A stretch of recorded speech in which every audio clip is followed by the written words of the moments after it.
Assalamualaikum warahmatullahi wabarakatuh. Perkenalkan, nama saya Eryandi Anang Mahrub dari kelas 4 EB. Di sini saya akan menjelaskan tentang AED. Apa itu AED? AED adalah Automated External Defibrillator. Definisi AED biasa disebut Automated External Defibrillator adalah sebuah alat medis yang dapat menganalisis irama jantung secara otomatis dan memberikan kejutan listrik untuk mengembalikan irama jantung di kedudukan. Alat ini berfungsi untuk menolong orang yang mengalami henti jantung. AED memungkinkan lebih banyak orang untuk merespon keadaan darurat medis di mana defibrasi diperlukan, karena AED adalah perangkat portable sehingga memungkinkan digunakan oleh orang non medis yang memahami pemakaiannya. Keuntungan penggunaan AED. Yang pertama ada kata aman. Aman saat digunakan dan tingkat kesuksesan tinggi karena alat ini telah dibekali oleh teknologi yang canggih dan sangat mudah dimudahkan karena sudah dibekali dengan teknologi yang memadai sehingga penggunanya mudah memahami dan bisa digunakan dengan. Saat memiliki AED, yang pertama mengurangi tingkat kematian karena henti jantung. Yang kedua, meningkatkan tingkat kelangsungan hidup hingga 60%. Yang ketiga, mudah digunakan dalam menyelamatkan nyawa. Yang keempat, selalu lebih baik untuk bersiap. Prinsip kerja AED. Pada dasarnya, cara kerja AED adalah memberikan stimulasi energi listrik dalam satuan Joule yang dihasilkan dari mesin defibrillator yang dilengkapi dengan baterai.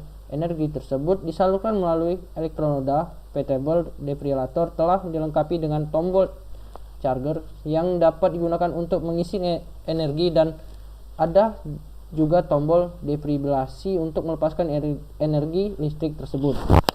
Pada saat kondisi irama jantung yang kacau, seseorang menganalisa dengan melihat grafik EGK yang ada pada layar monitor, kemudian menentukan beberapa energi yang akan digunakan. Kondisi ritma jantung yang kacau tersebut dikejutkan melalui stimulus energi listrik dengan ukuran tertentu. Hal ini yang memungkinkan dan membuat jantung memulai iramanya dengan sinus normal. Definisi kita bisa mengetahui bahwa fungsi AED ini sangat diperlukan dalam hal keselamatan, khususnya pada tempat-tempat emergensi. Jenis AED berdasarkan jenis gelombangnya. AED monofasis. AED monofasis atau AED monofasis shock diberikan hanya satu arah dari satu elektroda ke yang lain. Dari awal penemuan alat AED ini memang hanya menggunakan kejutan listrik satu arah saja, seperti yang digunakan dalam AED monofasik. Pada saat sekarang ini jarang sekali ditemukan alat AED jenis monofasik ini, kecuali hanya beberapa merek tertentu.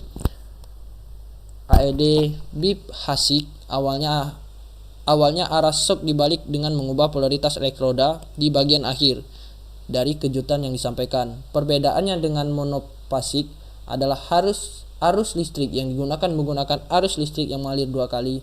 Pertama dari pedal AED pertama ke elektroda yang lain, kemudian kembali lagi. Ternyata jenis AED bifasik adalah yang memiliki tingkat efisiensi dan keberhasilan tinggi.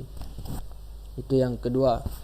Jenis AED berdasarkan fitur kerjanya. Yang pertama, AED manual. AED manual menghasilkan kejutan secara manual. AED manual biasanya dilengkapi dengan monitor ECG untuk mendeteksi dan menganalisa jumlah energi yang diberikan.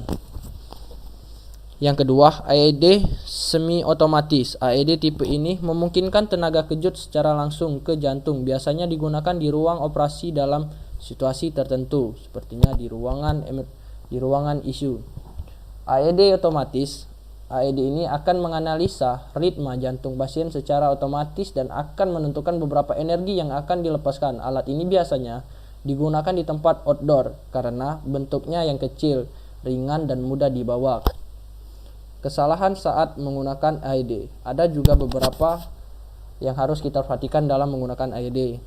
Yang pertama, di sini kita menggunakan AED.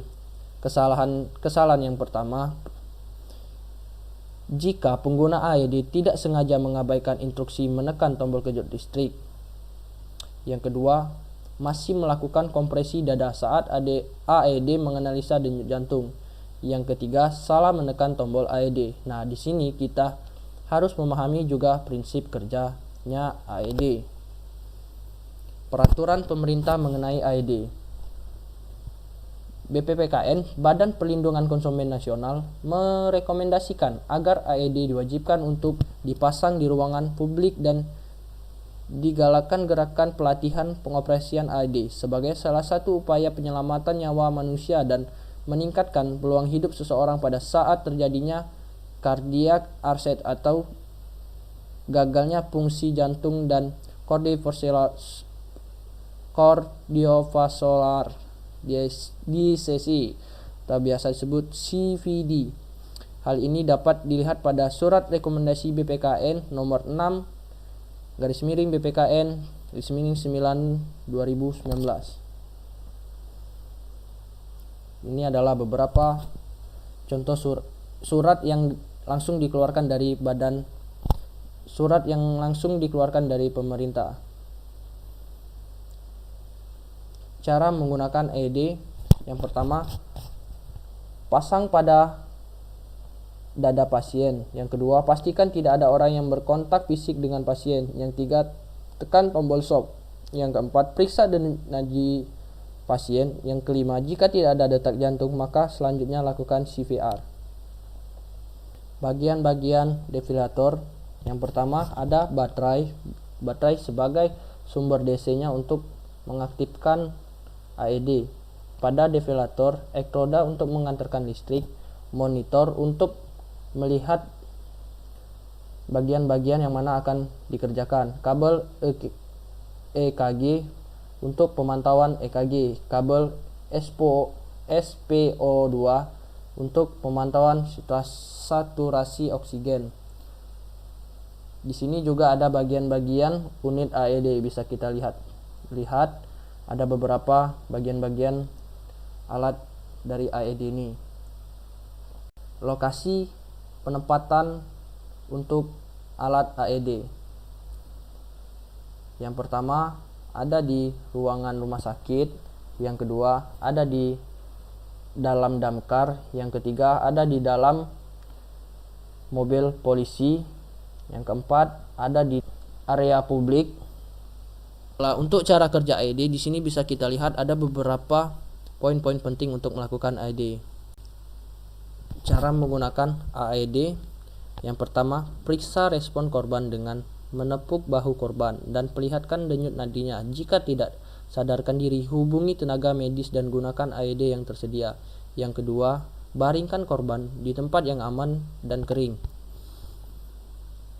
Dan tubuh korban pun kering. Lepas pakaian dan benda di tubuh korban. Lakukan CPR kepada korban sebagai pertolongan pertama sebelum AED menyala. Yang ketiga, nyalakan AED lalu ikuti petunjuk suara, kemudian tempelkan pada dada korban. Yang keempat, jika AED sudah terpasang, hentikan CPR. Pastikan tidak menyentuh tubuh korban saat AED sedang menganalisa irama jantung korban. Jika korban memerlukan kejutan listrik, maka tekan tombol shock pada AED. Kelima, AED akan memberikan instruksi untuk mengecek pernapasan dan nadi korban. Jika belum kembali, lakukan lagi CPR sekitar 2 menit. Setelah itu, AED akan menganalisa kembali apakah korban memerlukan kejut jantung lagi atau tidak. Yang keenam, lakukan tindakan tadi sesuai dengan arahan AED hingga bantuan medis datang dan hingga pernapasan dan denyut nadi kembali normal. Posisi pemasangan pada AED. Yang pertama, jika tubuh korban berbulu tebal maka lakukan penyukuran terhadap bulu yang ingin diletakkan AED. Lakukan tepat mana itu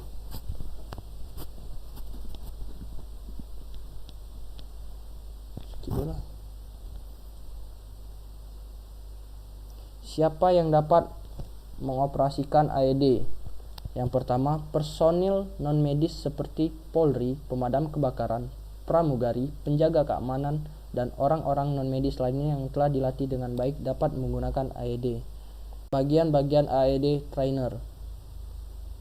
Di sini bisa kita lihat ada beberapa bagian-bagian AED trainer. Di dalam tabel ini sudah diperlihatkan semua. Setelah kita mendengar materi tentang AED ini, saya mengambil kesimpulan. Yang pertama itu, pasien ditempatkan di tempat yang kering, jauh dari genangan air dan di tempat yang aman dari kejatuhan benda dari atas. Yang kedua, jauh dan aman dari bahaya lingkungan dan manusia. Yang ketiga, memahami prosedur CPR sebelum melakukan AED. Yang keempat, memahami segala bentuk risiko pengaplikasian AED. Yang kelima, memahami segala bentuk perizinan kepada tim medis terkait AED. Yang keenam, memahami peluang keselamatan pelaksanaan AED. Yang ketujuh, pelatihan berkala. Sekian, terima kasih dari saya. Saya ucapkan wassalamualaikum warahmatullahi wabarakatuh.